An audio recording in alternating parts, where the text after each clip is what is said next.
The air on the American pier was thick with salt and the alien scent of diesel fumes, a stark contrast to the stench of cordite and decay that had defined his world for the last 4 years. Gunther, a once proud Oberleutnant of the Wehrmacht, captured in the hedgerows of Normandy, stood shivering not from the cold but from a deep, gnawing uncertainty. He and the other German prisoners were herded from the ship, their faces a mixture of exhaustion, defiance, and primal fear. They had been fed the stories. American guards were sadists, gangsters in uniform. They would be beaten, starved, worked to death in mines, or simply executed. This was the fate prescribed by their own propaganda, the logical conclusion to a war of annihilation. Lined up against a brick wall, awaiting processing, a young American guard approached. He was tall, gangly, and chewing gum with a lazy rhythm that seemed almost insulting in its casualness. Gunther braced himself for the inevitable blow. The guard stopped in front of him, looked him over, and then, to Gunther's utter astonishment, reached into his breast pocket. He didn't pull out a weapon or a pair of handcuffs. He pulled out a pack of Camel cigarettes. With a flick of his thumb, he offered one to the German officer. Gunther stared, frozen. His mind raced, trying to process the gesture. Was it a trick? A final, cruel joke before the end? He hadn't tasted real tobacco in over a year, subsisting on dried leaves and bits of grass rolled in newspaper. The guard simply smiled, a plain, uncomplicated expression. He gestured with the cigarette, an unspoken invitation. Hesitantly, Gunther reached out and took it. The guard then produced a Zippo lighter, sparked it with a metallic click, and lit the cigarette for his prisoner. As the first draw of rich, flavorful smoke filled his lungs, Gunther felt a tremor run through his entire body. It wasn't just the nicotine. It was a profound and terrifying shock, a small act of casual humanity that completely destabilized his understanding of the enemy, the war, and the world itself. This single, freely given cigarette was more disarming than any weapon he had ever faced. It was the first crack in the foundation of his entire belief system, a silent testament to an abundance so vast, it could be casually shared with a hated foe. He had been prepared for brutality. He was not prepared for this. To understand the depth of that shock, one must first understand the mind of the soldier who received it. The German Lancer, the Wehrmacht officer, was not merely a combatant in a political struggle. He was the product of one of the most potent and all-encompassing ideological systems ever conceived. For over a decade, he had been immersed in the narrative of National Socialism. He was taught that he was the heir to a heroic, Teutonic legacy, a member of a master race destined to rule. This was not just a political slogan. It was a quasi-religious truth, reinforced in schools in the Hitler Youth, through radio broadcasts, and in the fiery speeches of the Führer himself. He was told that Germany's defeat in the Great War was not a failure of arms, but a stab in the back by internal enemies, Jews, communists, and corrupt Democrats. The national humiliation of the Treaty of Versailles, the economic chaos of the Weimar Republic, all were presented as symptoms of a sickness that only the Führer's iron will could cure. This ideology provided a powerful, unifying narrative that transformed national shame into righteous anger. It gave purpose to suffering and promised a glorious destiny. The German soldier saw himself as a crusader, a purifier. He was fighting to restore his nation's honor and to secure its rightful Lebensraum, or living space, in the East. He was convinced of his own physical and spiritual superiority. He was hardened by rigorous training, disciplined by an ironclad military tradition, and emboldened by a string of stunning early victories in Poland, France, and across Europe. He was, in his own mind, the greatest fighting man the world had ever seen, the pinnacle of martial evolution. This deeply ingrained belief in his own supremacy was the bedrock of his identity. It was the armor that protected him from fear, doubt, and the brutal realities of industrial warfare. When he looked at his enemies, he saw only inferiority. The Slavs were subhuman, the French were decadent, and the British were a fading empire of shopkeepers. And the Americans were the most contemptible of all. The image of America, as painted by Joseph Goebbels' propaganda machine, was a masterpiece of contemptuous caricature. It was a nation devoid of history, culture, or racial purity. It was, in the Nazi lexicon, a mongrel society, a chaotic melting pot of inferior races hopelessly corrupted by Jewish influence and Negro music. Propaganda films and posters depicted the United States as a land of gangsters, lynch mobs, and decadent Hollywood stars. Its people were portrayed as soft, materialistic, and utterly lacking in the martial virtues that define the German spirit. They were pleasure seekers, not warriors. The Great Depression was a constant theme, used to illustrate the fundamental failures of capitalism and democracy. Newsreels shown to German soldiers and civilians alike would feature carefully selected images of American breadlines, labor strikes, and Dust Bowl poverty. The message was clear. America was a hollow giant, a nation rotting from the inside out, its industrial might a mere illusion that would crumble under the first real test of war. President Franklin D. Roosevelt was portrayed as a warmonger in the pocket of Jewish financiers, a crippled man leading a crippled nation. The American military was depicted as a joke. Its soldiers were undisciplined doughboys, fat and lazy, more interested in chewing gum and chasing women than in fighting. They were citizen soldiers, not the professional warrior caste of the Wehrmacht. Goebbels assured the German people that this collection of rabble could never stand against the battle-hardened veterans of the Eastern Front. The industrial power of the United States was acknowledged, but always with a caveat. It was clumsy, inefficient, and driven by profit, not by national will. It could produce cars and refrigerators, perhaps, but it lacked the focused, state-directed genius to produce the high-quality weapons of war that Krupp and Messerschmitt could. This relentless stream of disinformation created a powerful sense of invincibility. The German soldier, even as the tide of the war began to turn, genuinely believed that America, despite its size and resources, posed no existential threat. They were a nuisance, a sideshow. The real war, the war for the soul of civilization, was against the Bolshevik hordes in the East. This carefully constructed fantasy was essential for morale. It allowed men to endure unimaginable hardship with the conviction that their cause was righteous, and their ultimate victory was inevitable. It was this fantasy that was about to collide head-on with a reality so overwhelming it would shatter their minds. The world of the German soldier was forged in scarcity and brutal efficiency. The German war machine, while formidable in its tactical and operational prowess, ran on an economy of total war that demanded immense sacrifice from both the front lines and the home front. From the earliest days of the conflict, rationing was a fact of life. Food, clothing, fuel, and every conceivable consumer good were strictly controlled. The German housewife became an expert in making do, in stretching meager rations of bread, potatoes, and the occasional piece of tough meat. For the soldier at the front, especially on the vast and unforgiving Eastern Front, life was a constant struggle for survival against not only the enemy, but also against hunger, cold, and disease. Their diet was monotonous and often insufficient. Coarse black bread, thin soup, and ersatz coffee made from roasted acorns. A piece of chocolate or a real cigarette was a treasure, a luxury to be hoarded and savored. Their equipment was functional, well-designed, but produced by an industrial base that was stretched to its absolute limit. Every tank, every shell, every liter of fuel was precious. The concept of waste was anathema. A soldier who lost his rifle was severely punished. A driver who wasted gasoline was committing a crime against the Reich. This culture of extreme conservation shaped their entire worldview. It bred a sense of grim pride. They were tough, resilient men who could accomplish miracles with limited resources.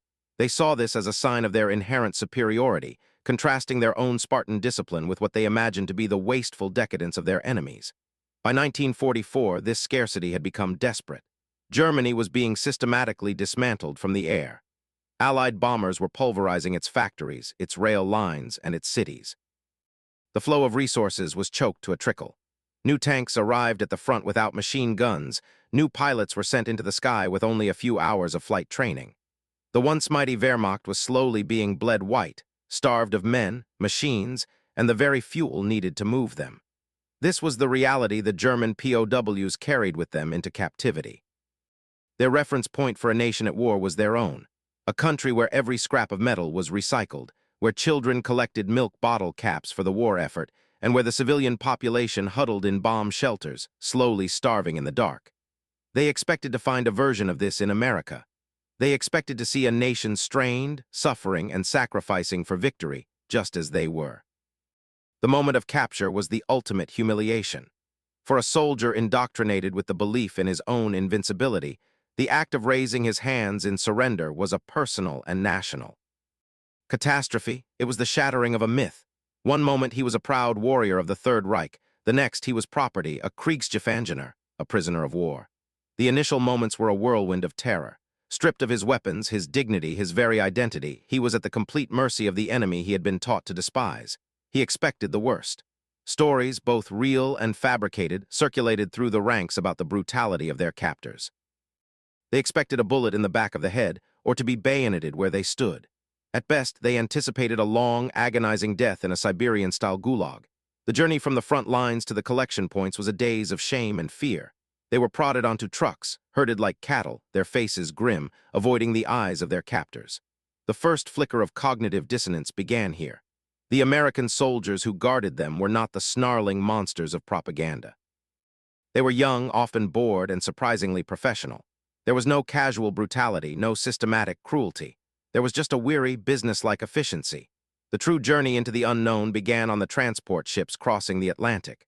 Crammed into the holds of Liberty ships, the Germans spent weeks in the dark, listening to the thrum of the engines, feeling the endless roll of the ocean. Rumors swept through the crowded compartments. They were being taken to Canada to be frozen to death. They were being shipped to American factories as slave labor. They were going to be used for medical experiments. Their imaginations, fed by years of Goebbels's dark fantasies, conjured up every possible horror. As they finally sailed into American ports like Norfolk or New York, they pressed against the portholes, expecting to see a nation scarred by war.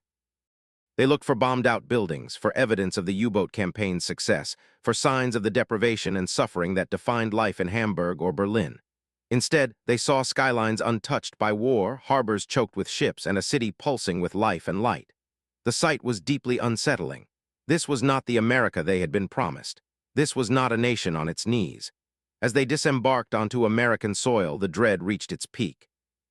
This was the enemy's heartland, a continent away from everything they knew. They were utterly powerless, about to be swallowed by the decadent, crumbling beast.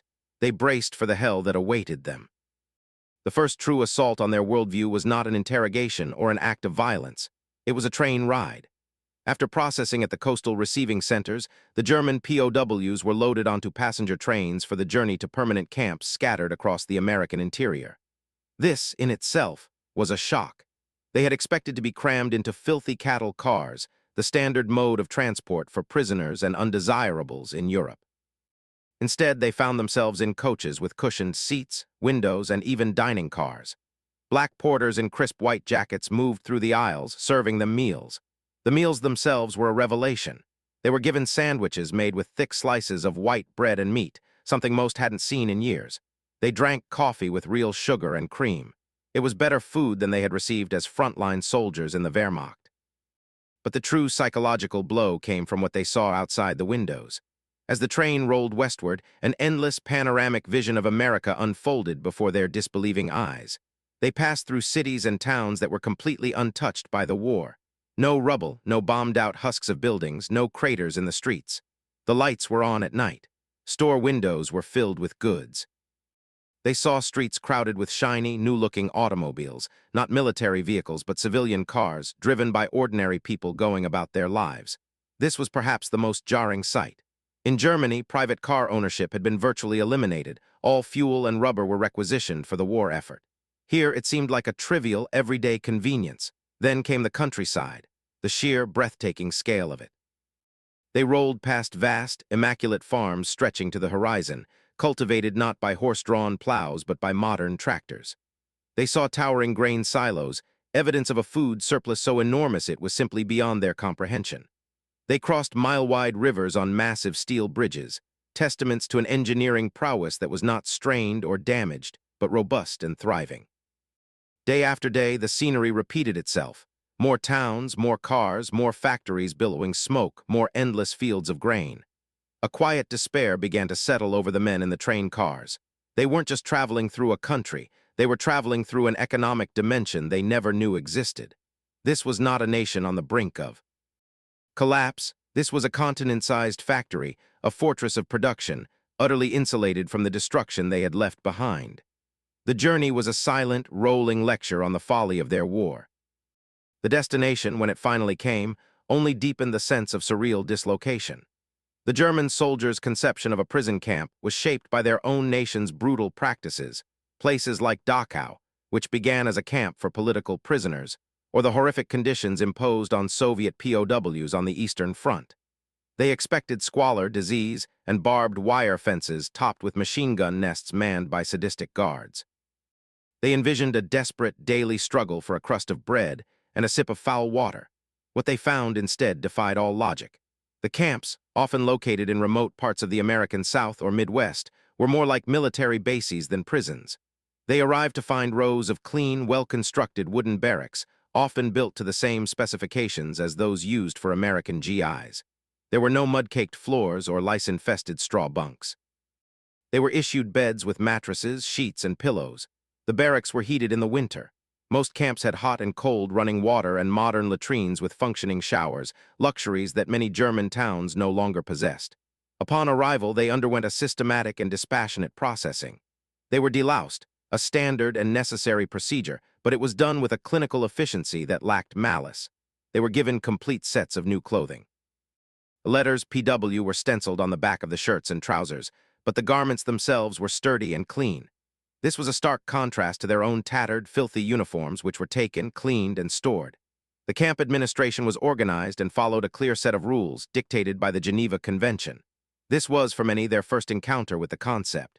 In the total war they had been fighting, such rules were often seen as a sign of weakness. Here they were the law. The camp guards were not the jackbooted thugs they had feared. They were typically older American soldiers from the Army Service Forces, men deemed unfit for frontline combat, or younger GIs waiting for deployment. They were often bored, sometimes resentful of their assignment, but rarely cruel. Their attitude was one of professional detachment. They were there to do a job, to keep the prisoners inside the wire. This lack of ideological hatred was profoundly confusing. These Americans didn't seem to see them as subhuman monsters, but simply as enemy soldiers who had been defeated. The environment was not one of terror, but of structured, monotonous order. It was a prison, to be sure, but it was a clean, well-fed, and strangely humane one. This unexpected decency was, in its own way, more unsettling than brutality would have been. Nothing, however, prepared them for the food. It became the single most powerful and consistent psychological weapon deployed against them, all the more effective because it wasn't intended as a weapon at all. It was simply the standard-issue ration for any soldier, friend, or foe in the custody of the U.S. Army. From their first meal, the German POWs were plunged into a state of perpetual disbelief. They were served 3 hot meals a day, on plates, in clean mess halls. The quantity alone was staggering. They were given portions that would have been considered a feast for a German family back home. But it was the quality, the sheer variety and richness that truly broke their minds. They ate white bread. Not the coarse, dark, sawdust-filled Kriegsbrot war bread of Germany, but soft, fluffy white bread served with pats of real butter and jam. They were given meat, beef, pork, chicken almost every single day. They drank fresh milk and coffee with unlimited sugar, a substance so precious in the Reich that it was practically a form of currency. They ate fresh fruit and vegetables, oranges, apples, potatoes, and greens that were not available at any price in their homeland. Desserts were a regular occurrence: cakes, pies, ice cream. To men who had been slowly starving on the Eastern Front, subsisting on thin soup and stale crusts, this was an experience that bordered on the hallucinatory. Many of them became physically ill during the first few weeks, their shrunken stomachs unable to handle the sudden richness and volume of the food. But as they adapted, the experience began to work on them in a more profound way. They started to gain weight. The gaunt, hollow-eyed look of the frontline soldier was replaced by a healthier, fuller appearance. They were, without a doubt, eating better and living more healthily as prisoners in America than they had as elite soldiers of the Third Reich. This created a deep and bitter irony that they discussed endlessly in the barracks. How could this be? How could a nation supposedly on the verge of collapse feed its enemies so lavishly? It was more than just sustenance. It was a symbol. Every meal was a silent, undeniable testament to the enemy's overwhelming abundance. Every pat of butter was a mockery of Goebbels's propaganda. Every spoonful of sugar was a refutation of the idea that Germany could win a war of attrition. The American food was not just filling their stomachs, it was emptying their hearts of the will to fight. Beyond the basic staples of their shockingly lavish diet, the German prisoners were soon introduced to a category of goods that existed in a realm entirely outside their experience: American consumer products. These were not items of necessity, but of pure, unadulterated pleasure and convenience. Chief among them was Coca-Cola. For a German soldier whose palate was accustomed to ersatz coffee and lukewarm water, the first taste of this strange, dark, bubbly liquid was a sensory explosion. It was sweet, it was fizzy, it was cold, and it was utterly, addictively foreign. Vending machines, a concept alien to most, were installed in some camps, dispensing chilled bottles of Coke for a nickel. The prisoners would watch, fascinated, as the complex mechanical device delivered this small miracle of modern capitalism. Coca-Cola became more than a drink. It was a symbol of a society so wealthy and technologically advanced that it could mass-produce and refrigerate a beverage of no nutritional value, simply for enjoyment, and distribute it even to its prisoners of war. Then there was the candy. Chocolate, a rare and treasured commodity in wartime Europe, was ubiquitous in America. Guards would casually hand out Hershey's bars. The camp canteens, or post-exchanges, PX, were stocked with an astonishing variety of sweets: chewing gum, lifesavers, Tootsie Rolls. These items, treated with the reverence of jewels back home, were here considered cheap, disposable trifles for children and soldiers. The prisoners, many of them just teenagers themselves, would spend their meager scrip earnings on these treats, rediscovering a small piece of a childhood that the war had stolen from them. The psychological effect of this casual abundance was immense. It directly contradicted the Nazi ideal of the Spartan warrior who disdained soft living. The Nazi regime had glorified sacrifice and austerity as virtues. America, it seemed, had achieved a level of power and prosperity that made such virtues irrelevant. It could afford to be soft. It could afford to provide its people, its soldiers, and even its enemies with these small, consistent doses of pleasure. It hinted at an economic engine not just geared for war, but for a high standard of living that ran parallel to the war effort. This was a completely new model of national power, one that didn't require the total impoverishment and sacrifice of its people. It suggested that a nation could produce both guns and butter, and Coca-Cola and Hershey bars and chewing gum on a scale that Germany could not begin to imagine. The existence of the post-exchange, or PX, within the confines of the POW camps was one of the most baffling and paradigm-shifting experiences for the German prisoners. The idea that a prison would contain a store, a place of commerce and choice, was fundamentally at odds with their understanding of captivity. In the world they came from, a prisoner was stripped of all possessions and all autonomy. Here, they were not only allowed to possess items, but they were given the means to acquire more. This was made possible through a system of scrip, or camp currency, which they could earn by working. Under the terms of the Geneva Convention, enlisted prisoners could be required to work in non-war-related labor, for which they were paid a small wage. Officers were exempt from forced labor but could volunteer for paid positions. This work often involved agriculture, logging, or maintenance within the camp itself. The scrip they earned could then be spent at the PX. Walking into the camp store for the first time was a moment of profound culture shock. The shelves were neatly stocked with a dazzling array of goods. The most coveted item, of course, was tobacco. American cigarettes, Camels, Lucky Strikes, Chesterfields were available in seemingly limitless quantities and at a ridiculously low price. For men who had been smoking dried leaves rolled in newspaper, this was paradise, but it went far beyond tobacco. The PX sold toiletries like soap, shaving cream, toothbrushes, and toothpaste. It sold writing materials, allowing them to maintain the precious link to their families through letters. It sold snacks, candy, and soft drinks. It sold magazines and newspapers. The prisoners could browse, choose what they wanted, and purchase it. This simple act of consumer choice was a powerful taste of the economic freedom that defined American life. It introduced them to the basic mechanics of a market economy, a concept that had been suppressed by the command and control economy of the Third Reich. It also fostered a sense of normalcy and individual dignity that was antithetical to the goal of breaking a prisoner's spirit. The PX became the social hub of the camp. It was a place to gather, to talk, to spend their earnings, and to feel, for a brief moment, like ordinary men rather than disgraced prisoners. But for the more thoughtful among them, it was a constant, nagging reminder of the enemy's true strength. A nation that could afford to set up retail stores for its captives, stocked with consumer goods in the midst of a global war, was operating on a level of economic reality that was simply beyond their grasp.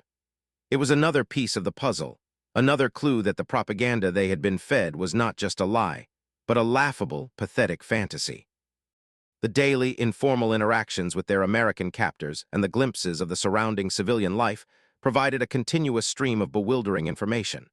The German soldiers had been indoctrinated with images of Americans as either brutal gangsters or effete, undisciplined weaklings. The reality they encountered was far more complex, and in its own way, far more intimidating. The guards were not the ideologically fervent fanatics of the SS. Most were members of the Army Service Forces, men who were older, had minor physical disabilities, or were simply waiting for their turn to be shipped overseas. Their demeanor was not one of hatred or cruelty, but of a kind of weary professionalism, often bordering on boredom. They enforced the rules, but they did so without malice. There were instances of friendship, or at least a grudging mutual respect, developing between prisoners and guards, especially in the more isolated camps. They might trade cigarettes for a piece of German insignia or share stories about their families. This human connection, this recognition of a shared humanity, was a powerful antidote to the years of dehumanizing propaganda. For the many POWs who were put to work on local farms to alleviate wartime labor shortages, the encounter with American civilians was even more shocking. They worked alongside farmers, their wives, and their children. They were often invited into the farmhouses for midday meals, where they sat at the family table and ate the same hearty food as their hosts. They saw firsthand the American standard of living, the spacious homes, the electric appliances, the family car parked in the driveway. They saw American women, not the grim, careworn women of bombed-out German cities, but women who were well-fed, well-dressed, and confident. They drove tractors, worked in local industries, and ran their households with a level of independence that was startling to men from a patriarchal, traditionalist society. These women were not starving or oppressed. They were strong, capable partners in a thriving national enterprise. This exposure to ordinary American life chipped away at the core tenets of Nazi ideology. The Americans were not a degenerate, chaotic people. They were organized, hardworking, and possessed a quiet, unassuming confidence. Their society was not collapsing, it was flourishing. And most disturbingly of all, they seemed to be winning the war without sacrificing their fundamental decency or their comfortable way of life. It was a terrifying realization. America was not just powerful, it was healthy. In the midst of their physical confinement, the German prisoners were granted a surprising degree of access to the outside world, which served to further dismantle their preconceived notions. Most camps were equipped with radios, and prisoners were allowed to listen to American broadcasts. While news about the war was carefully managed, it was impossible to hide the general tone of confidence and progress. But it was the music, the commercials, and the entertainment programs that painted a vivid picture of American culture. They listened to the energetic swing of Glenn Miller and the sentimental crooning of Bing Crosby. They heard advertisements for products they couldn't imagine, from cars they would sell after the war to breakfast cereals that promised a zippy start to your day. It all sounded so vibrant, so optimistic, so normal. It was the sound of a nation not just fighting a war, but living its life, a life filled with dancing, consumerism, and boundless energy. This was in stark contrast to the grim, martial music and constant, hectoring propaganda that filled the airwaves in Germany. The ability to send and receive mail was another critical and disorienting feature of their captivity. The mail was censored, of course, by both American and German authorities, but the flow was remarkably consistent. They could write to their families and, after a long delay, receive replies. This correspondence became a tale of two worlds. Their own letters, written on Red Cross stationery from a safe, clean camp, could only hint at their strange new reality. The letters they received. From home, however, painted an increasingly desperate picture. They read of nightly bombing raids, of destroyed homes, of dwindling food rations, and of the ever-growing list of fathers, brothers, and sons who would never be coming home. The contrast between their own relative comfort and safety and the escalating horror being endured by their loved ones was a source of profound guilt and anxiety. They were the defeated enemy, yet they were warm and well-fed. Their families were the proud citizens of the Reich, yet they were cold and starving. This inversion of fate was a heavy psychological burden. It made the American system seem not just powerful, but perversely benevolent. It was a system that treated its captured enemies with more care than their own government treated its loyal citizens. The radios and the mail system worked in tandem, creating a high-fidelity picture of two warring societies. One, a vibrant, thriving, and confident giant. The other, a once-proud nation being systematically ground into rubble, clinging to fantasies while its people suffered unimaginable terror. One of the most profound demonstrations of American power came not on the battlefield or in the factory, but in the infirmary. For the thousands of German soldiers who arrived in the POW camps with battlefield injuries, from shrapnel wounds and bullet holes to severe frostbite from the Russian winter, the medical treatment they received was nothing short of miraculous. Their expectations were grim. In their own military, medical supplies were scarce and often primitive. A serious wound at the front was frequently a death sentence, with infection being as deadly as the initial injury. They assumed their captors would provide only the most rudimentary care, if any at all, letting the severely wounded simply die off. The reality was so contrary to this expectation that it felt like a dream. Wounded Germans were taken to clean, well-equipped camp hospitals, or even to larger U.S. Army hospitals, where they were treated by skilled doctors and nurses. They were the beneficiaries of a medical revolution that was inaccessible to most of the world, including their own countrymen. They were treated with newly developed wonder drugs like penicillin and sulfa, which could stop deadly infections like gangrene in their tracks. Men who would have certainly died or faced amputation on the Eastern Front found their limbs and their lives saved by American medicine. They received professional surgery in sterile operating theaters. They had broken bones set, shrapnel meticulously removed, and wounds carefully cleaned and dressed. They were even given dental care, a luxury few had ever known.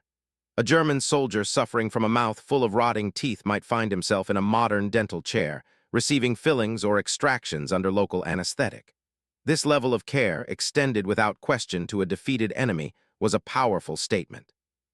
On one level, it was an act of humanity, a fulfillment of the principles of the Geneva Convention. But on another, more pragmatic level, it was an undeniable display of overwhelming scientific, industrial, and logistical superiority. A nation that could mass-produce and distribute revolutionary antibiotics, that could afford to expend top-tier medical resources on its prisoners, was a nation of terrifying capability. For the German soldier lying in a clean hospital bed, his life saved by the very people he had been sent to kill, the war took on a new, deeply personal dimension. His own government had sent him to die for a fantasy of racial purity. The decadent enemy, on the other hand, had marshaled the full force of its scientific genius to keep him alive. As the war dragged on, the United States faced a severe labor shortage on the home front, with millions of young men serving overseas. To fill this gap, the government turned to an unlikely resource: the hundreds of thousands of German POWs housed in camps across the country. Legally, under the Geneva Convention, enlisted prisoners could be put to work in industries not directly related to the war effort. This meant agriculture, logging, and food processing. For the German prisoners, this program offered a welcome escape from the crushing monotony of camp life and a chance to earn scrip for the PX. For the American war effort, it provided millions of man-hours of labor. But for the German psyche, it delivered one of the most devastating blows of all. A German soldier assigned to work on a farm in Iowa or a logging camp in Minnesota was given a front-row seat to the engine of American abundance. The scale of American agriculture was simply beyond anything they had ever witnessed. They had come from a continent of small, ancestral plots, often farmed with horses and human labor. Here, they found themselves in an ocean of food. They worked on farms that were hundreds, sometimes thousands of acres, stretching as far as the eye could see. They saw fields of corn and wheat that seemed to have no end. They helped manage herds of cattle so vast they looked like a moving landscape. The sheer productivity was staggering. But it was the mechanization that truly stunned them. They saw one American farmer, driving a massive John Deere or International Harvester tractor, do the work that would have required a dozen men and horses back in Germany. They operated potato diggers, balers, and combines, complex machines that turned the back-breaking labor of farming into a matter of industrial efficiency. They helped harvest a bounty so enormous that it was difficult to comprehend. They loaded trucks and trained cars with mountains of food, knowing that this was just one farm in one county in one state. They realized that America was not just feeding its own population of 130 million people. It was feeding its massive army and the armies of its allies in Britain and the Soviet Union, and it was still producing a surplus. For men who came from a nation where food was a strategic weapon and starvation was a constant threat, this was the ultimate checkmate. How could you possibly defeat a country that could never be starved? It was a war Germany could not win, proven not by a general's strategy, but by the endless, golden fields of American wheat. While their view of the American war machine was often limited by the barbed wire of their camps, one aspect of it was impossible to ignore: the railroads. The POW camps were often situated near major rail lines for logistical reasons, and these steel arteries became a constant, thundering spectacle of American industrial might. Day and night, the prisoners would watch and listen as endless freight trains rumbled past their enclosures. These were not the short, mixed-use trains of Europe. These were mile-long behemoths pulled by massive locomotives dedicated to a single purpose: feeding the war. The prisoners would gather at the fences, counting the cars in a grim, obsessive ritual. They would count hundreds of flat cars, each carrying 2 or 3 brand-new Sherman tanks, fresh from the factories of Detroit. They would count car after car loaded with jeeps, trucks, and half-tracks. They saw gondola cars heaped with raw materials, coal, iron ore, lumber, flowing towards the industrial heartland. They saw boxcars carrying munitions, uniforms, and K-rations. And then there were the tankers, an endless chain of them, carrying the fuel and oil that was the lifeblood of modern, mechanized warfare. It was a river of steel, a non-stop, 24-hour-a-day parade of overwhelming material power. One German officer, an engineer by training, was observed meticulously recording the contents and frequency of the trains. After several weeks, he stopped, put away his notebook, and fell into a deep depression. When asked by his comrades what was wrong, he simply stated, "The war is over. We have lost." He explained that he had calculated the volume of material passing that single, remote railway line. He extrapolated what that meant for the entire national network. The conclusion was inescapable. Germany, with its bombed-out railways and strained capacity, might be able to produce 1 tank. In the time it took to do that, America was producing 100, and it had the logistical capacity to deliver them, along with all the fuel, ammunition, and supplies they would ever need to any corner of the globe. The daily spectacle of the trains became a form of psychological torture. Each passing locomotive whistle was a fresh announcement of Germany's defeat. The prisoners came to understand that they were not fighting an army. They were fighting a continent-sized, fully integrated system of production and logistics. It was a system that could not be stopped, could not be exhausted, and could not be beaten. It was simply a matter of time. If the trains passing the camps were a symbol of America's terrestrial power, the skies above were a constant, terrifying reminder of its aerial supremacy. By 1943, the United States had transformed itself into the arsenal of democracy, and a key part of that arsenal was a fleet of aircraft so vast it beggared belief.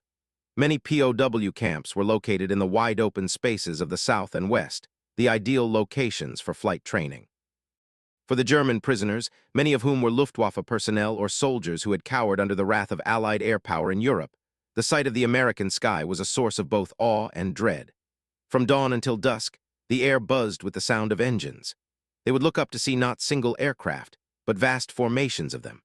There were swarms of primary trainers like the Stearman biplane, acrobatically flitting across the sky as young American cadets learned the fundamentals of flight. There were fighters, P-51 Mustangs, P-47 Thunderbolts, practicing dogfights and strafing runs. But the most soul-crushing sight of all was the bombers. They would watch as immense formations of B-17F. Lying fortresses and B-24 Liberators filled the horizon, their silver fuselages glinting in the sun. They would fly in perfect, disciplined boxes of 50, 100, sometimes more, on long-range training missions that simulated the raids they would soon be conducting over the Reich. A German fighter pilot, a decorated ace with dozens of kills to his name, watched one of these formations pass over his camp in Texas. He stood mesmerized, his face a mask of despair. He knew the brutal calculus of the air war. For every one of these bombers his comrades managed to shoot down over Hamburg or Berlin, 10 more were taking off from a runway in Nebraska or Arizona. He knew the immense resources required to build just one of these complex machines, and the time it took to train its 10-man crew. And here they flew in numbers that seemed like a plague of locusts, untouched by flak, untroubled by enemy fighters. This was not war, this was industry. The sky itself seemed to have been colonized by the enemy. They began to understand the stories their families wrote in letters from home, the stories of cities turned to firestorms, of nights spent in terror in air raid shelters. Here, they were seeing the source of that terror, an inexhaustible fountain of air power, born in the safe, sun-drenched heartland of a nation that was just getting started. The constant drone of aircraft engines became the soundtrack to their captivity, a lullaby of their own nation's destruction. As the months and years of captivity wore on, the German POWs had ample opportunity to observe the American soldier, and what they saw was a final, confounding piece of the puzzle. The individual GI did not fit their stereotype of a super warrior. He was not the ideologically pure, fanatically disciplined soldier of the Wehrmacht or the SS. He often seemed remarkably casual, even soft. He complained about the food, the weather, and his officers. He seemed more interested in receiving letters from his girlfriend, reading comic books, or listening to the radio than in the grand, historical struggle he was a part of. To the German mind, conditioned by a culture of rigid hierarchy and unquestioning obedience, This lack of overt martial fervor looked like a weakness. They mistook this informal demeanor for a lack of fighting spirit. But as they observed more closely, they began to see the source of a different, more formidable kind of strength. The American soldier was the best-equipped fighting man in the world. His uniform was sturdy, his boots were well-made, and he was armed with the superb M1 Garand semi-automatic rifle, a weapon far superior to their own bolt-action Mausers. He was a product of a system. He was well-fed, well-trained, and supported by a logistical tale of unparalleled length and efficiency. For every American infantryman on the front line, there were more than 10 other soldiers behind him in support roles, ensuring he had everything he needed, from ammunition and gasoline to medical care and hot meals. They came to realize that America's strength was not in creating individual supermen, but in fielding an army that was, itself, a superorganism.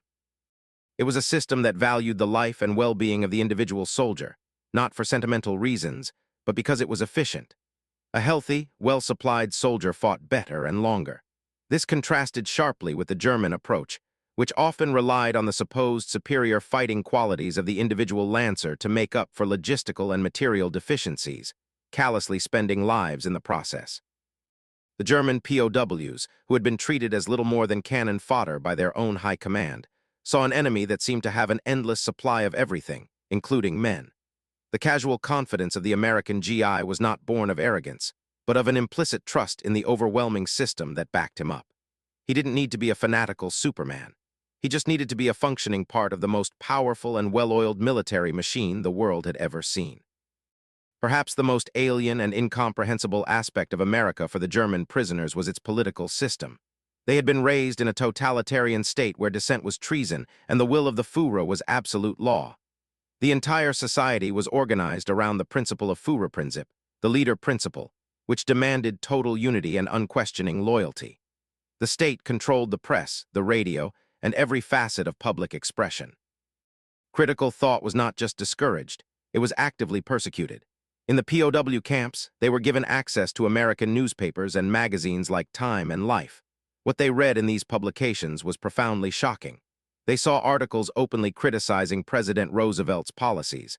They read editorials that questioned the strategic decisions of American generals. They saw political cartoons that viciously lampooned the most powerful figures in the government. Labor unions went on strike, demanding better wages even in the middle of a war. Politicians from opposing parties publicly denounced each other in Congress. To the German mind, this was a portrait of a nation in utter chaos. How could a country so deeply divided, so lacking in unified will, possibly function, let alone wage a successful global war? According to every principle of National Socialism, this society should have collapsed in on itself. It was decadent, undisciplined, and weak. And yet it wasn't. This was the great paradox that they could not resolve. America was a nation that seemed to draw strength from its own internal conflicts. It allowed for a chaotic marketplace of ideas, and somehow this produced not weakness but resilience and innovation. It could tolerate open dissent while simultaneously mobilizing its entire population and economy with an efficiency that made the Nazi command economy look clumsy and brittle by comparison. This was a direct assault on the most fundamental justification for their own fascist system. Hitler had argued that democracy had to be destroyed to make Germany strong. But here was a democracy, in all its noisy, argumentative, and inefficient glory, that was in the process of crushing Hitler's Reich. It suggested that true national strength came not from enforced, top-down unity, but from the bottom-up energy of a free people. It was a terrifyingly powerful idea, and it planted a seed of doubt that would, for many, grow into a complete rejection of the ideology for which they had fought and sacrificed so much. For many of the German prisoners, particularly the officers, engineers, and intellectuals among them, there came a specific moment of dreadful clarity. It wasn't a single event, but a sudden, sickening coalescence of all the disparate pieces of information they had been absorbing since their capture. It was the moment they stopped seeing individual shocks, the food, the cigarettes, the trains, the planes, and started seeing the entire, terrifying system behind them. One such prisoner, a former industrial manager from the Ruhr Valley, described this dawning realization. He sat in the camp library, looking at a copy of Life magazine. One page showed an advertisement for a new model of refrigerator that would be available after the war. Another showed a photograph of a massive convoy of ships leaving New York Harbor. A third featured a story on American farm girls winning prizes at a state fair. A fourth showed the assembly line at the Ford Willow Run plant, where a B-24 Liberator bomber was being completed every 63 minutes. In that moment, it all connected. The refrigerator, the convoy, the prize-winning cow, and the bomber were not separate things. They were all products of the same integrated, continent-spanning industrial ecosystem. A system so vast, so powerful, and so deeply rooted in the civilian economy that it could produce unimaginable quantities of both consumer goods and war material simultaneously. It could build a bomber an hour while still planning for post-war home appliances. It could raise prize-winning livestock while shipping millions of tons of food to its allies. The German war effort was a brittle, all-or-nothing affair. To build their tanks and planes, the entire civilian economy had to be gutted. Every resource, every factory, every worker was directed by the state towards a single, desperate purpose. Here in America, the war seemed to be almost a side project for a much larger, more robust economic organism. It was as if a giant was swatting a fly, using only a fraction of its total strength, while its other hand was busy preparing a feast. The German manager put down the magazine, his hands trembling. He understood now. They were not just losing a war. They were confronting a different form of human organization, a different model of civilization. It was a civilization of such overwhelming material power that their own nation's desperate, total mobilization was like a child's tantrum in comparison. The war was already over. It had been over before it even began. All that remained was the playing out of the final, bloody act. The dawning realization that the war was unwinnable sent a shockwave of despair through the POW camps, but the reaction was not uniform. It fractured the prisoner community, pitting hope against reason, denial against grim acceptance. For many, the evidence was too overwhelming to ignore. The endless trains, the skies full of bombers, the letters from home describing utter devastation, it all painted a clear picture of impending doom. These men fell into a quiet, deep depression. They went through the motions of camp life, but their eyes were vacant, their spirits broken. The pride and arrogance they had carried with them from the battlefields of Europe evaporated, replaced by a weary resignation. They had sacrificed everything for a lost cause, for a lie. This group of realists became silent and withdrawn, consumed by a sense of futility. But another faction, often composed of the younger, more fanatically indoctrinated soldiers and hardcore Nazi party members, refused to accept defeat. They clung desperately to the propaganda that had shaped their lives. They dismissed the evidence of American power as a trick, a deceptive facade. These are just training planes, they would argue. The cars are all old and will soon break down. This food is just for show, the rest of the country is starving. They spoke with feverish conviction about the Führer's Wunderwaffen, the secret weapons that would soon be unleashed to turn the tide of the war. They talked of jet fighters, long-range rockets, and even atomic weapons that would snatch victory from the jaws of defeat. The barracks at night became debating societies, filled with hushed, angry arguments. The realists would point to the undeniable evidence of their eyes and ears. The diehards would counter with faith and ideology. Friendships dissolved, and tensions ran high. The diehards saw the realists as traitors, their pessimism a betrayal of the fatherland.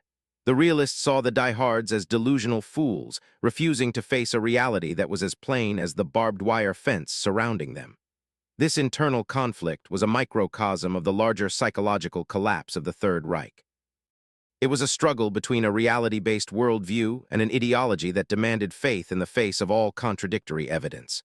For the German POWs in America, trapped thousands of miles from the fighting, this was the final battle of their war. A battle fought not with guns and tanks, but with whispers and arguments in the dark, a battle for their own minds. The mail call, once a source of hope and a vital connection to home, gradually transformed into an instrument of torment. As the Allied strategic bombing campaign against Germany reached its devastating crescendo in 1944 and 1945, the letters from home became chronicles of a collapsing world. The contrast between the words on the page and the prisoner's own daily reality became an unbearable source of guilt and helplessness. A soldier would sit on his bunk in a warm, dry barracks, having just eaten a meal of beef, potatoes, and bread, and read a letter from his wife describing how she and the children had spent the previous night huddled in a freezing, damp cellar while the city above them was consumed by a firestorm. He would read of the constant, gnawing hunger, the desperate search for scraps of food in a city where every storefront was a hollowed-out shell. He would read of the fear, the exhaustion, and the growing despair of a populace that was being systematically annihilated from the air. The letters were filled with lists of the dead and the missing. The neighbor's house was gone. The church on the corner was a pile of rubble. His childhood friend, home on leave from the Eastern Front, had been killed in an air raid. The world he had left behind, the world he had been fighting to defend, was being erased block by block, and he was safe. This was the cruelest irony of all. He, the soldier, the one who was supposed to be in danger, was living a life of relative security and comfort.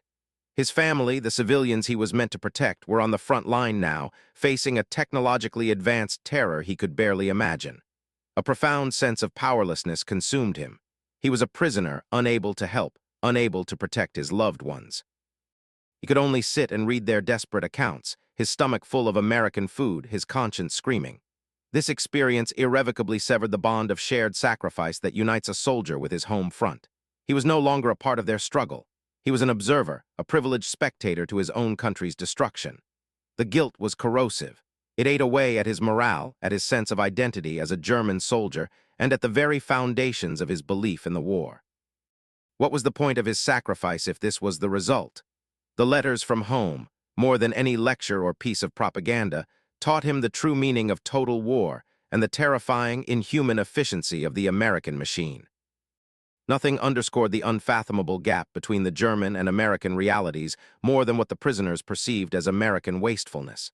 To a mind conditioned by years of extreme rationing and a culture that made a virtue of sparing, saving, the casual profligacy of American society was morally offensive and deeply frightening. It was a constant, daily spectacle that defied all their ingrained sensibilities. In the mess halls, they would watch in horror as American guards scraped perfectly good food from their plates into the garbage. Portions of bread, meat, and vegetables that would have been a treasure for a German family were discarded without a second thought. This act, more than almost any other, seemed to be a form of sacrilege. It was an insult to the starving millions back in their homeland. They saw this waste everywhere. They saw guards using disposable paper cups and napkins, items of unimaginable luxury. They saw vast piles of scrap lumber and metal from construction projects being burned or buried, instead of being painstakingly collected and recycled as they would have been in Germany. For those working on farms, the spectacle was even more pronounced. They might see a farmer discard a piece of machinery that could have been repaired, simply because it was easier and cheaper to buy a new one. They saw gasoline being used for non-essential tasks, a commodity so tightly rationed in the Reich that it was measured in droplets. This apparent carelessness with resources was not, as they first believed, a sign of indiscipline or weakness. They slowly came to understand that it was the ultimate symbol of strength. America did not need to be frugal. It possessed such a colossal surplus of every conceivable resource: food, energy, raw materials, and finished goods. That conservation was not a strategic necessity. It could afford to be wasteful. Its power was so immense that efficiency was optional. This was a concept that shattered the German soldiers' worldview, which was built on the idea of making the most from limited means. They had prided themselves on their ability to build a formidable war machine on a relatively small resource base. They were the masters of efficiency and ingenuity. But America demonstrated that a sufficiently large quantity has a quality all its own. The American ability to waste more food than a German family ate in a week, to discard more raw material than a German factory used in a day, was the final, irrefutable proof of an economic disparity so profound that no amount of German discipline or fighting spirit could ever hope to overcome it. While most prisoners only saw the products of the American industrial machine, some were given a direct, soul-crushing glimpse into the furnace itself. In an effort to demoralize the prisoners and showcase the futility of their cause, U.S. authorities arranged for carefully selected groups of POWs, particularly officers and engineers, to watch documentary films or, in rare cases, to be taken on controlled tour of American industrial sites. The experience was designed to be psychologically devastating, and it succeeded beyond all expectations. The primary subject of these viewings was often the aviation industry. They were shown films of the massive Boeing factory in Seattle or the consolidated plant in San Diego. But the most common and powerful showcase was Henry Ford's Willow Run factory in Michigan. Here, using the automotive assembly line principles he had pioneered, Ford was producing B-24 Liberator heavy bombers on a scale that defied comprehension. The German prisoners sat in stunned silence as they watched the films. They saw a factory building that was a mile long. They saw an assembly line where the massive airframes moved steadily forward, with thousands of workers, many of them women, swarming over them, each performing a specific, repetitive task. They saw the process from start to finish, from sheets of aluminum being stamped into parts to the finished, four-engine bomber rolling off the end of the line, ready for its flight crew. The narrator would calmly state the production figures. At its peak, Willow Run was completing a new B-24 every hour. A German aircraft engineer, after watching one such film, was reportedly physically ill. He knew with an expert's precision the thousands of complex parts, the millions of man-hours, and the immense technical skill required to build a single heavy bomber. His own country celebrated the production of a few hundred a month as a national triumph. This one American factory was producing more than his entire nation's aviation industry combined. It wasn't a factory, it was a force of nature. It was a machine for making machines. The sight of women, Rosie the Riveter, calmly and efficiently performing these complex manufacturing jobs was another profound shock, shattering the Nazi ideal of a woman's place being solely in the home. The message of these films was brutal and clear. It was a war of production, a war of logistics, a war of numbers. And in that war, Germany was not just being defeated. It was being buried under an avalanche of steel and aluminum, an avalanche manufactured by a power so vast, so organized, and so untouchable that resistance was not just futile, it was absurd. The cumulative effect of these experiences, the food, the industry, the sheer scale of the American continent, led to the collapse of the central pillar of the entire Nazi ideology, the myth of Aryan racial superiority. For years, they had been taught that they were the Herrenfolk, the master race, biologically and spiritually superior to all other peoples. They were told that Americans were a decadent, mongrelized nation of migrants, a chaotic blend of inferior races incapable of the discipline, unity, and martial prowess of the pure-blooded German. What they witnessed in America was a direct, irrefutable contradiction of this core belief. The industrial and agricultural miracle they saw all around them was not the product of a homogeneous, pure race. It was the creation of a nation of Poles, Italians, Irish, Germans, Africans, and countless other ethnicities. They saw these people working together in the factories and on the farms, creating the most powerful economic engine the world had ever known. The American army itself was a reflection of this diversity. They were guarded by soldiers whose last names were Kowalski or D'Angelo or Schmidt. This collection of rabble, as Goebbels had called them, had created a society that was more prosperous, more technologically advanced, and militarily more powerful than their own supposedly superior Reich. The foundations of their worldview began to crumble. If the Americans were inferior, how could they produce so much? If democracy was a flawed and weak system, how could it organize such a monumental war effort? If racial purity was the key to national strength, how could this melting pot nation be so demonstrably strong? The prisoners were forced into a painful reevaluation of everything they had been taught to believe. The evidence of their own senses was at war with the ideology that had defined their lives. They looked at their American guards with their easygoing confidence and their pockets full of cigarettes and candy, and they looked at themselves, the supposed supermen, now reduced to prisoners, subsisting on the charity of their inferiors. The lie was too big to sustain. The myth of the master race, which had fueled their arrogance and justified their conquests, died a quiet death in the fields of Alabama, the factories of Michigan, and the mess halls of Texas. All that was left was the horrifying question: if that was a lie, what else was? The end of the war in Europe in May 1945 did not bring immediate repatriation for the German prisoners in America. Instead, it marked the beginning of the final, and most horrific, phase of their psychological re-education. The war of machines and ideologies was over. Now began the war for their souls. With the fighting stopped, the Allied authorities turned their attention to the monumental task of denazification. They needed the German people, including these captured soldiers, to understand the true nature of the regime they had served. They had to ensure that the toxic ideology of National Socialism would never again threaten the world. To do this, they decided they had to show the prisoners what had been hidden behind the curtain of propaganda and military censorship. In screening rooms and mess halls in POW camps across the United States, a new policy was implemented. Attendance was mandatory. Guards were posted at the doors. The lights would dim, a projector would whir to life, and the prisoners would be shown the unedited, raw footage that Allied cameramen had captured upon the liberation of the Nazi concentration camps. They were about to come face to face with the ultimate truth of the Third Reich.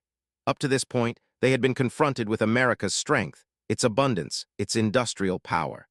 This had shattered their belief in Germany's ability to win the war. It had dismantled their notions of military and economic superiority. But what they were about to see would go much deeper. It would not just attack their pride or their strategic calculations. It would attack their very identity as civilized human beings. They had seen the horrors of war on the battlefield. They had seen death and destruction, but they had not seen this. They were not prepared for an evil so systematic, so industrial, and so profoundly depraved. The newsreels began to roll, and for the men in those rooms, the world would never be the same. The images that flickered to life on the makeshift screens were from a dimension of horror beyond human imagination. They were silent, black and white films, but their power was absolute. The first images were of the camps: Auschwitz, Bergen-Belsen, Dachau, Buchenwald. The prisoners saw the infamous gates with their cynical slogans, Arbeit macht frei.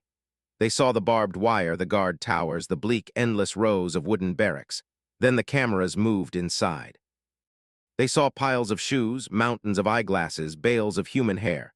The sheer scale of the collection hinted at an industrial process, a methodical harvesting of human lives.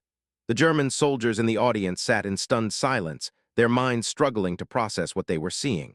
Then came the human images. The cameras panned across the faces of the survivors, their eyes hollowed out by suffering, their bodies little more than skeletons draped in striped rags. They stared into the lens with a look that was beyond pain, beyond despair. They were the living dead. And then came the dead themselves. The films did not flinch. They showed the bodies. They showed them stacked like cordwood in open pits. They showed them being bulldozed into mass graves by Allied soldiers wearing masks to ward off the stench of decomposition. The camera would linger on a face, on a skeletal limb, making it impossible to look away, impossible to deny the individuality of each victim. They saw the gas chambers disguised as shower rooms. They saw the crematoria with their ovens still containing charred human remains. The footage was relentless, methodical, and irrefutable. It was not propaganda, it was evidence. It was the meticulous documentation of a crime so vast it had no name. For the vast majority of the German soldiers watching, this was the first time they had seen the reality of the Holocaust. They had heard rumors, perhaps, of resettlement in the East, of harsh labor camps for enemies of the state. But they had never imagined this. This was not war. This was not politics. This was a descent into a form of absolute evil that nullified every ideal they had ever fought for. The silence in the screening rooms was absolute, broken only by the sound of men retching, sobbing, or crying out in horrified disbelief. In the suffocating darkness of the screening rooms, a collective identity shattered. These men had defined themselves as soldiers. They were warriors, patriots, defenders of their homeland. They had endured hardship, faced death, and watched their comrades fall, all in the belief that they were fighting for a just and noble cause for the future of Germany. In the space of a few minutes of grainy, silent film, that entire self-conception was annihilated. They were not heroes. They were not noble warriors. They were the instruments, the enablers, the uniformed arm of a regime that had built factories for the express purpose of murdering millions of innocent men, women, and children. The shock was visceral and total. It was a moral reckoning on a scale that few people in history have ever had to endure. The images on the screen were not just an accusation against their leaders, against Hitler, Himmler, and the SS. They were an accusation against the entire system they had served, the uniform they wore, the oath they had sworn. Each prisoner was forced into a silent, agonizing confrontation with his own complicity. Did I know? Should I have known? What did my comrades do on the Eastern Front? What did my government do in my name? The shame was overwhelming. The pride they had once felt in their military prowess, in their discipline, in their victories, all of it curdled into a feeling of deep personal defilement. They had been part of this. Their sacrifices, their struggles, their fallen friends, all had been in the service of this monstrous crime. The weeping that began in those rooms was not just for the victims on the screen. It was for themselves. It was the sound of men mourning the death of their own honor, the death of their nation's soul, the death of the very meaning of their lives. When the lights came up, they did not look at each other. They could not meet each other's eyes for fear of seeing their own shame reflected back at them. They shuffled out into the daylight of the American landscape, but they were no longer the same men who had entered the room. They were ghosts, haunted by a truth so terrible it would shadow them for the rest of their days. This was the true defeat, a defeat from which there could be no recovery, no rebuilding. It was the absolute, unconditional surrender of their moral universe. The revelation of the Holocaust ignited a firestorm of existential questioning in the minds of the German prisoners. The central, agonizing question that echoed in the silent barracks and during the long hours of manual labor was, what did we fight for? Before, the answer had been simple, reinforced by years of indoctrination. They fought for the Führer, for the fatherland, for Lebensraum, for national honor, to protect their families from the threat of Bolshevism. They fought against the perceived injustices of the Versailles Treaty. These were the grand narratives that had given their struggle meaning and had justified the immense sacrifices demanded of them. Now, those narratives lay in ruins, exposed as a grotesque facade for an enterprise of industrial-scale murder. All the noble justifications turned to ash in their mouths. They had fought to make Germany strong, but their actions had led to its utter physical and moral destruction. They had fought to defend their homes and families, but the war they had supported had brought nothing but firestorms and ruin upon them. They had fought for a new order in Europe, but that order was now revealed to be a continent-wide charnel house. The camaraderie they had shared, the bonds forged in the heat of battle, now seemed tainted. How many of their fallen comrades had died unknowingly in the service of this great evil? How many had known and participated? The entire memory of their war experience was poisoned. Every victory, every medal, every moment of pride was retroactively stained by the smoke from the crematoria. The sense of betrayal was profound. They had been lied to on a scale they could not have imagined. The leaders they had revered as saviors were revealed as depraved criminals. The ideology that had promised national rebirth had delivered only damnation. This was a psychological crisis from which there was no easy escape. They had been stripped of their cause, their honor, and their history. They were left with nothing but the stark, unbearable reality of their actions and the crushing weight of a collective guilt that would define their nation for generations. The war was no longer a tragic but honorable defeat. It was a shameful, criminal enterprise from its very inception. The question, what did we fight for, had only one possible answer now, an answer too terrible for many to speak aloud. We fought for nothing. We fought for madness. We fought for death. The screening of the atrocity films cleaved the remaining prisoner population in two. The fragile unity of shared nationality and experience was shattered, replaced by a bitter and often violent schism. For the majority, the footage was undeniable truth. It was the final, devastating piece of evidence that confirmed the lies of the Nazi regime. The moral collapse for these men was complete. They accepted the horrifying reality and turned their anger inward, toward their former leaders and the ideology that had deceived them. They became quiet, sullen, and cooperative with their American captors, eager to participate in the denazification and re-education programs that were now being implemented. They wanted to understand how their country could have fallen into such madness, and they saw embracing democratic ideals as the only path to redemption. But a significant minority, composed of the most fanatical Nazis and SS members, reacted with violent denial. As the horrific images played on the screen, they would shout, "Propaganda! Lies, it's all fake." They claimed the footage was fabricated by the Allies, that the bodies were victims of typhus or Allied bombing, not systematic murder. They insisted it was a Jewish trick to defame Germany. For these men, to accept the truth of the Holocaust would be to accept the complete negation of their entire existence. Their identities were so fused with the Nazi worldview that they could not psychologically afford to let it go. To do so would be a form of suicide. They were fanatics who had built their lives on a foundation of hate, and they would not abandon it, even when confronted with the evidence of its ultimate consequences. This led to a state of undeclared civil war within the camps. The die-hard Nazis terrorized the other prisoners, branding them as traitors for believing the Allied lies. Secret kangaroo courts were held, and men suspected of cooperating with the Americans were beaten, and in a few documented cases, even murdered by their fellow prisoners. The American camp commanders had to intervene, segregating the hardcore Nazis into separate, high-security compounds to protect the rest of the prisoner population. The division was a stark illustration of the two paths forward for Germany itself, one of painful self-reflection, acceptance of guilt and rebuilding, the other of defiant denial, resentment, and a clinging to the poisonous myths of the past. The final battle of the Second World War was fought not in the ruins of Berlin, but in the minds and souls of these captive men, in the shadow of the terrible knowledge they now possessed. In the wake of the moral and psychological devastation caused by the atrocity films, the American authorities launched one of the most ambitious educational experiments ever conceived: the systematic re-education of an entire captive army. The goal was no longer simply to house and feed the prisoners. It was to denazify them and transform them into apostles for democracy who could help rebuild a peaceful, post-war Germany.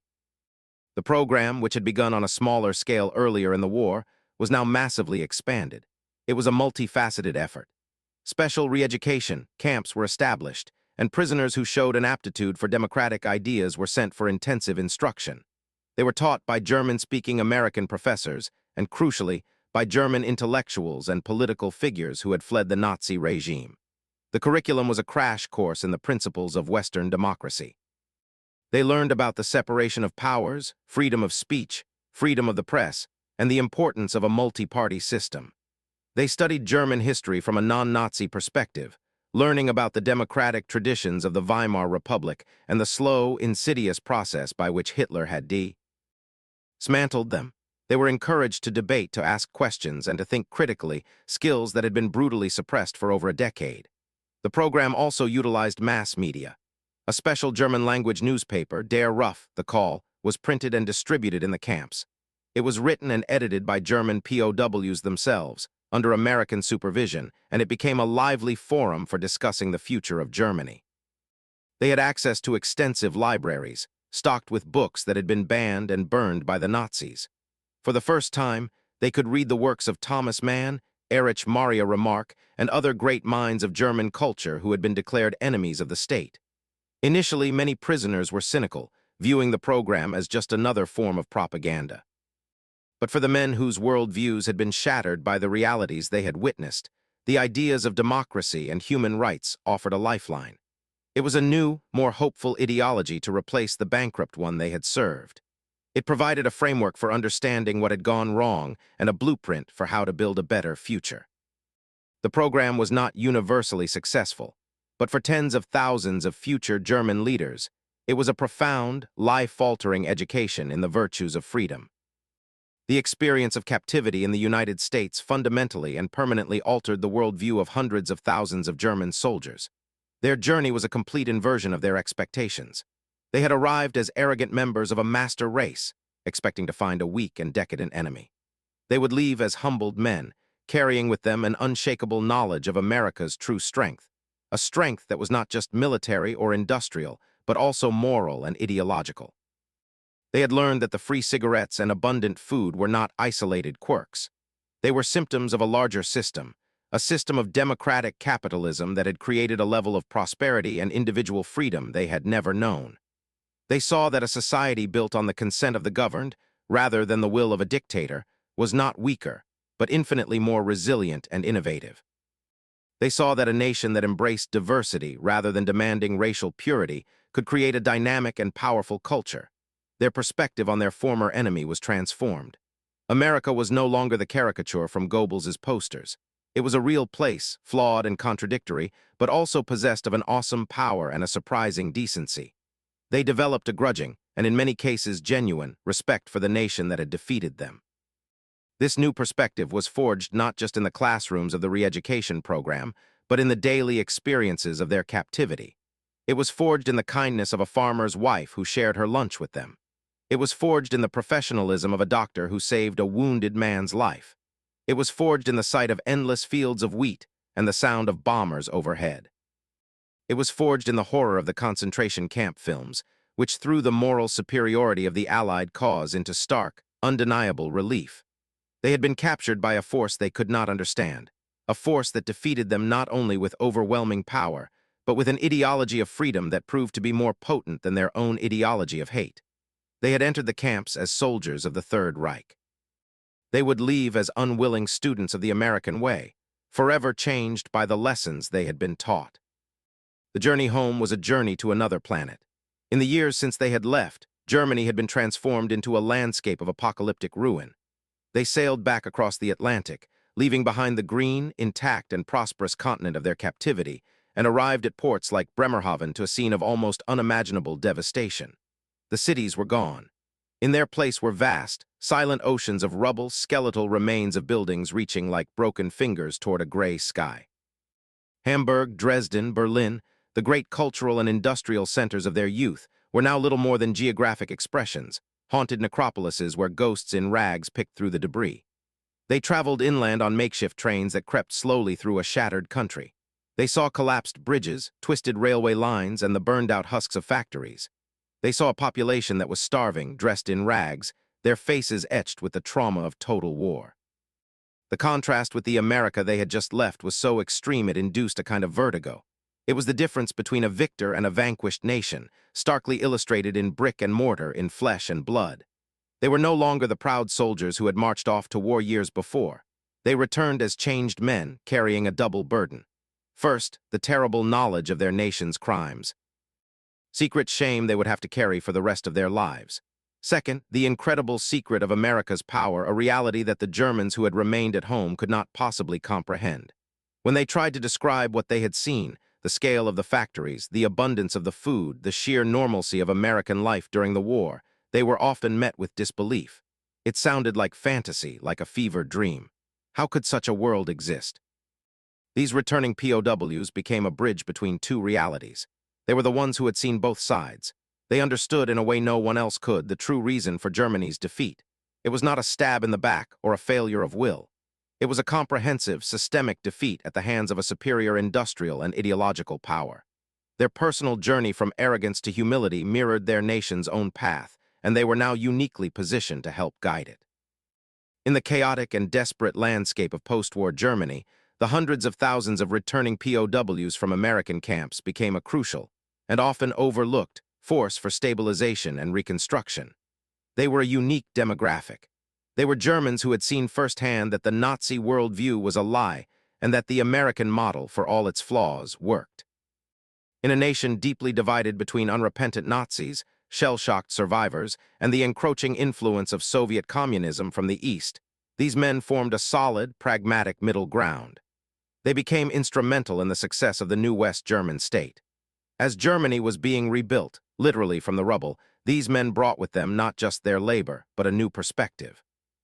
When the Marshall Plan was announced, offering massive American aid to rebuild Europe, it was met with suspicion by some Germans who saw it as a trick. But the former POWs understood the logic behind it. They had seen American abundance and generosity firsthand. They became its most credible advocates at the local level, persuading their skeptical countrymen that accepting American help was the only way forward. They entered all walks of life. Many went into business, bringing with them an appreciation for American methods of mass production and market economics. Others became involved in politics, helping to found and lead the new democratic parties that would form the bedrock of the Federal Republic of Germany. They became teachers, union leaders, and civil servants. In every role, they carried the lessons of their captivity. They could speak with authority against the lingering poison of Nazi propaganda because they had seen the truth with their own eyes. They could also argue effectively against the allure of communism because they had witnessed a system of free enterprise that, unlike the Soviet model, produced both prosperity and liberty. The simple act of a guard sharing a cigarette years earlier had set in motion a chain of events with profound historical consequences. It was the beginning of a re-education that turned a defeated army into a construction crew for a new, democratic Germany, firmly anchored in the Western Alliance. These men had been conquered by America, but they had also, in a strange way, been converted by it. We return in the end to that first, simple gesture on a cold American pier, the offering of a single cigarette. It seems like such a small thing, a trivial detail in the epic, brutal history of the Second World War. Yet in that one act, the entire story was encapsulated. That cigarette was not just tobacco rolled in paper. It was a symbol. It was a molecule of an economic and social system so fundamentally different from that of the Third Reich that it operated on another plane of reality. The German soldier expected a blow, an insult, an assertion of dominance. He was prepared for hatred because his own ideology was built on it. What he received instead was a casual, almost thoughtless act of generosity. That casualness was the key. It spoke of an abundance so profound that such a small luxury could be given away freely, even to a hated enemy. It was the first chapter in a long and painful education. Every meal that followed, every slice of white bread, every piece of chocolate, every Coca-Cola was another lesson in that same subject. America's power was not just in its tanks and planes, but in its ability to produce a surplus of everything. It could project overwhelming force across two oceans while its citizens at home still enjoyed a standard of living that was the envy of the world. It defeated the Nazi ideology of scarcity, sacrifice, and racial purity not by arguing with it, but by demonstrating its irrelevance. It showed that a society could be rich, diverse, free, and powerful all at the same time. The war against the German POWs was not fought with bayonets and interrogations in the camps. It was a psychological war fought with kindness, comfort, and an avalanche of undeniable mate. Real evidence. America didn't need to shout about its superiority. It simply let the prisoners taste it, see it, and live in it. That first cigarette was the opening salvo in a campaign that would conquer their minds far more completely than any army could ever conquer their country. The true secret weapon of the United States in the Second World War was not, in the end, the Norden bomb sight, the Sherman tank, or even the atomic bomb. It was a weapon far more subtle and far more powerful, the American factory, fused with the American ideal. It was the terrifying, world-altering synergy of a continent-sized, resource-rich, free-market economy married to a democratic political system. The Third Reich was a brittle, totalitarian structure. It could achieve impressive results through brutal, top-down control, but it was fundamentally inefficient. It was a war economy that had to starve its own people to feed its armies. America, by contrast, was a resilient, adaptable ecosystem. It was a society that could mobilize for total war while still debating its leaders, holding elections, and inventing new consumer goods. This was the reality that broke the will of the German prisoners.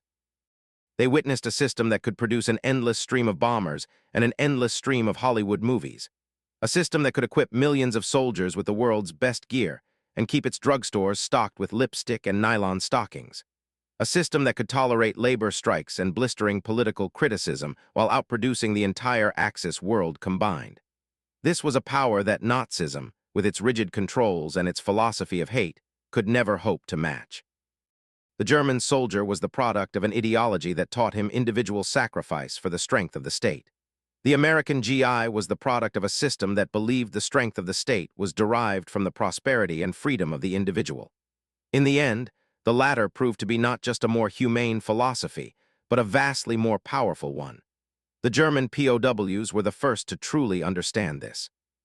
They were the unwilling witnesses to the fact that the greatest arsenal of democracy was democracy itself. The story of the German prisoners of war in America is a stark reminder that wars are fought and won not only on the battlefield, but in the minds of men. The soldiers of the Wehrmacht were sent to fight a caricature, a phantom nation of gangsters and jazz musicians invented by Nazi propagandists. They arrived to find a reality so powerful and so fundamentally different from their own that it shattered their ideology, their morale, and their very sense of self. Their journey from arrogance to disbelief, from despair to a grudging respect, is one of the most profound and least told psychological dramas of the war.